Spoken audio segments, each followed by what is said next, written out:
Miss হবে না আপনার পছন্দের টিভি শো। দেখুন জি5 অ্যাপে একদম ফ্রি। মাই গড, এত এক্সাক্ট লোকেশন কে জানাতে পারে? কে ঠিকানাটা জানালো পর্ণাকে? যাক, একদম ঠিক সময় খবরটা দিয়েছিলাম। আর একটু দেরি হলেই সব শেষ হয়ে যেত।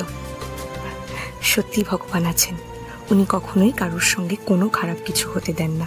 সবাই বলে স্বামী স্ত্রীর দায়িত্ব নেয়, কিন্তু দেখ বিয়ের আগেই শ্রীপর্ণা কিরকম তোর দায়িত্ব নিয়ে নিয়েছে। এরকম একটি মেয়েকে স্ত্রী হিসেবে পাওয়া ভাগ্যের ব্যাপার।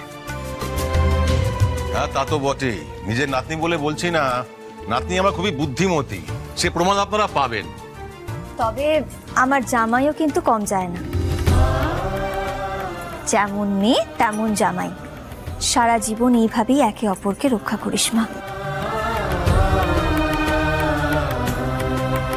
মা, তোমার আশীর্বাদ থাকলে আমি সব সময় সব বাধা পেরিয়ে অভিষেককে আগলে রাখবো। তুমি দেখো, আর আমি নিজেরও খেয়াল রাখবো। আমার আশীর্বাদ সব সময় তোর সঙ্গে রয়েছে। নে কামো। এই ভাই,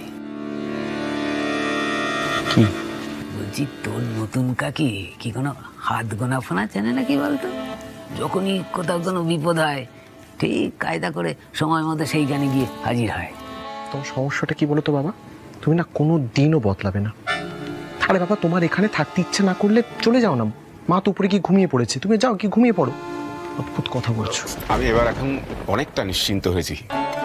আমি জানি এবার আমার ছেলের ভবিষ্যৎ সুরক্ষিত হাতে ছাড়ছি। মা না থাকলে কিছুই সম্ভব হতো না। আমার মাই তো আমার আসল শক্তি। তবে জানিস তো পুটি, আমি আজকে একা কিছুই করতে পারতাম না যদি ওই মহিলা আমাকে ফোন করে সবটা বলতো। মানে ওই মহিলা কিন্তু একদম ঠিকঠাক অ্যাড্রেসে দিয়েছিল। ওই বাইপাসের ধারে বিজয়নগরের মোড়ে একটা গোডাউনে কিন্তু অভিষেককে বন্দি করে রাখা হয়েছিল।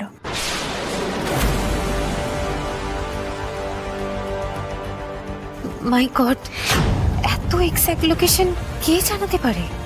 কে ঠিকানাটা জানালো পর্ণাকে? পর্ণাদের অ্যাড্রেস কে দিয়েছে? আমি কি করে জানি? একটা ঠাস করে চড় মারবো না তোমায়? সব তোতলামি আমি পার করে দেবো। মেয়ে বল কে দিয়েছে? আমি। ছি ছি ছি ছি ছি, তুই না ছি।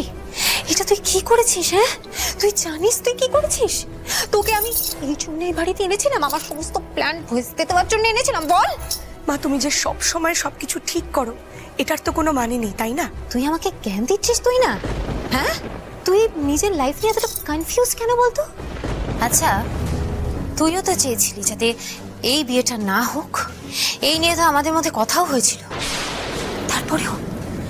তারপরেও এটা তুই কেন করলি? কেন করলি বল? বিট্রেয়ার। হ্যাঁ, প্রথমে আমিও চেয়েছিলাম যে এই বিয়ে ভেঙে যাক, ভেস্তে যাক, ওই মেয়ে কাঁচ খেয়ে হাসপাতালে ছুটুক, কোনো মতেই যেন ওই বিয়ে না হয়। কিন্তু সেটার এফেক্ট যে গোটা ফ্যামিলিটার উপর পড়বে, অভিষেকের কিছু হলে সেটার ফল যে এভাবে এসে পড়বে আমি ভাবতে পারিনি। ট্রাস্ট মি মা, তুমি বিশ্বাস করো, অর্পণ যে এভাবে কষ্ট পাবে, এতটা ভেঙে পড়বে আমি ভাবতে পারিনি। আমি সত্যি অনেক বড় একটা ভুল করতে গেছিলাম।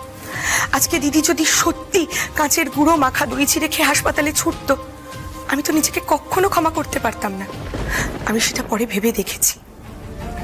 আসলে কি জানো তো মা, যতই যাই করি না কেন, অর্পণকে এভাবে কষ্ট পেতে দেখলে, এতটা ভেঙে পড়তে দেখলে আমার সত্যিই খুব খারাপ লাগে। আমার খুব কষ্ট হয়।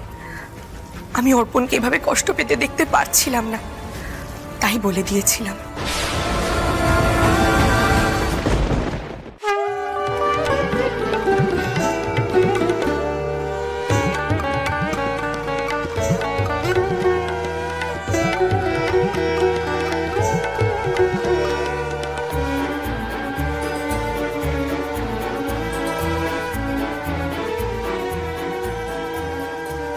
বুবাই, বুবাই নামা ওকে, নামা। এই কি অসভ্যতা হচ্ছে বলো তো?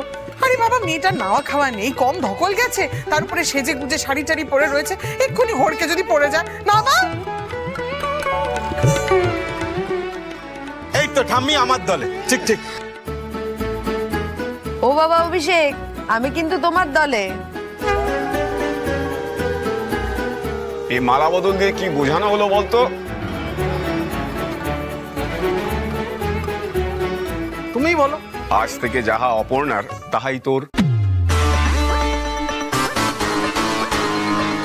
ও বাবুর বাবা, অপর্ণাটা আবার কে? আরে না না, উনি তো নামটা ভুলে যান। অপর্ণা নয়, শ্রীপর্ণা। শ্রীপর্ণা, শ্রীপর্ণা। একবার বিয়ে করে শখ মেটেনি, আবার বিয়ে করছে। আর লোকটাও তেমন। তুই না, তুই কি অর্পণকে ভালোবেসে ফেলেছিস নাকি?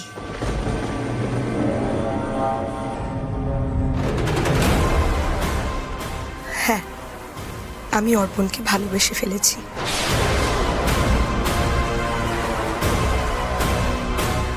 এই তুই ভালোবাসার কি বুঝিস? হ্যাঁ, কি বুঝিস? তুই তো নিজে আমাকে বলেছিলিস যে অর্পণ একটা বোকা, একটা গাধা ছেলে, ওকে হাত করা কোনো ব্যাপারই না। ওকে পটিয়ে তুই এই গোটা দত্তবাড়ির সমস্ত সম্পত্তি নিজের করে নিবি, আর এখন বলছিস ভালোবাসিস? হ্যাঁ, ইয়ার কি মারছিস? ইয়ার কি মারছিস তুই? না মা, যেটা সত্যি সেটাই বলেছি।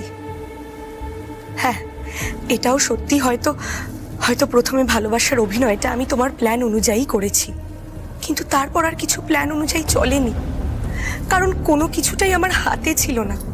তোমার মতো শুধু মাথা খাটিয়ে কাজ করতে পারিনি। আমার মন যেটা বলেছে আমি সেটাই করেছি। আর তখন আমি রিয়েলাইজ করেছি যে আই লাভ অর্পণ।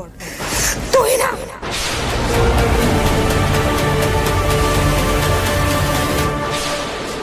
এবারে তো মেয়েকে সম্প্রদান করতে হবে। তাই তো, সৃজন তো এখন নেই, তাহলে পর্ণা কে সম্প্রদান করবে?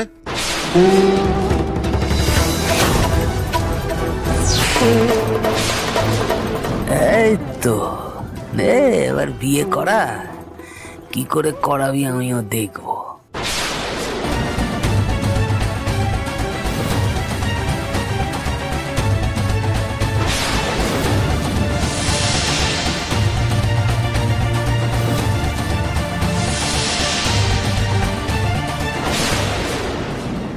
কি আজকাল মনের কথাও পর্ণা শুনে ফেলছে নাকি?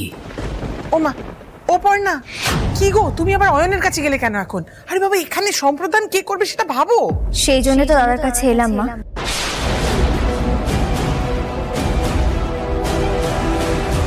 কি বলছো মা তুমি? দাদা, আপনার যদি কোনো আপত্তি না থাকে আপনি পুচির কন্যাদানটা করবেন?